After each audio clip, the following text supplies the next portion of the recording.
किसी भी लड़की की सुंदरता उसके चेहरे से ज्यादा दिल की होती है। अशोक भाई ने घर में पैर रखा। अरे सुनती हो? आवाज सुनते ही अशोक भाई की पत्नी हाथ में पानी का गिलास लेकर बाहर आई और बोली, अपनी बिटिया का रिश्ता आया है। अच्छा भला इज्जतदार सुखी परिवार है। लड़के का नाम युवराज है, बैंक में काम करता है। बस बेटी हाँ कह दे तो सगाई कर देते हैं। बेटी उनकी एकमात्र लड़की थी। घर में हमेशा आनंद का वातावरण रहता था। कभी कभार अशोक भाई की सिगरेट व पान मसाले के कारण उनकी पत्नी और बेटी के साथ कहासुनी हो जाती थी, लेकिन अशोक भाई मजाक में टाल देते थे। बेटी खूब समझदार और संस्कारी थी। एसएससी पास करके ट्यूशन, सिलाई आदि करके पिता की मदद करने की कोशिश करती रहती थी।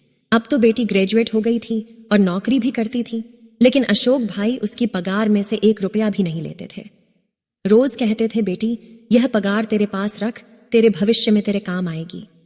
दोनों घरों की सहमति से बेटी और युवराज की सगाई कर दी गई और शादी का मुहूर्त भी निकलवा दिया गया। अब शादी के 15 दिन और बाकी थे। अशोक भाई ने बेटी को पास में बिठाया और कहा, बेटा तेरे ससुर से मेरी बात हुई।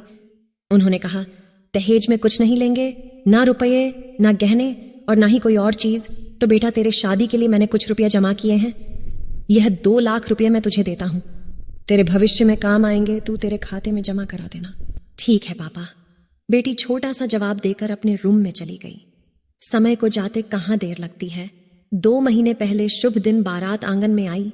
पंडित जी ने चंवरी में विवाह विधि शुरू की। फेरे का समय आया। कोयल जैसे कुहुकी हो ऐसे बेटी 2 शब्दों में बोली, रुको पंडित जी, मुझे आप सबकी उपस्थिति में अपने पापा से बात करनी है। पापा आपने मुझे लाड प्यार से बड़ा किया, पढ़ाया लिखाया, खूब प्रेम दिया, इसका कर्ज तो चुका सकती नहीं, लेकिन युवराज और मेरे ससुर जी की सहमति से आपका दिया 2 लाख रुपए का चेक मैं वापस देती हूं। इन रुपयों से मेरी शादी के लिए हुए उधार वापस दे देना और दूसरा चेक 3 लाख जो मैंने अपनी पगार में से बचत की है।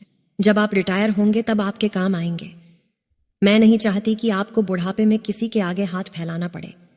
अगर मैं आपका लड़का होता तब भी इतना तो करता ना। वहां पर सभी की नजर बेटी पर थी। पापा अब मैं आपसे जो दहेज में मांगू वह दोगे?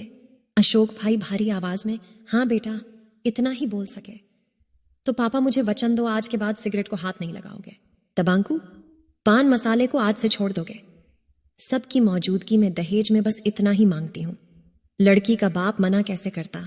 शादी में लड़की की विदाई समय कन्या पक्ष को रोते देखा होगा, लेकिन आज तो बारातियों की आंखों में भी आंसुओं की धारा बह रही थी।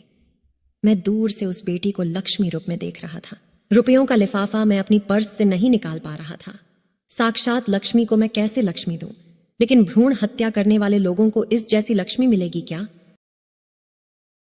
अच्छा लगा तो लाइक, शेयर, सब्सक्राइब और फॉलो जरूर करें।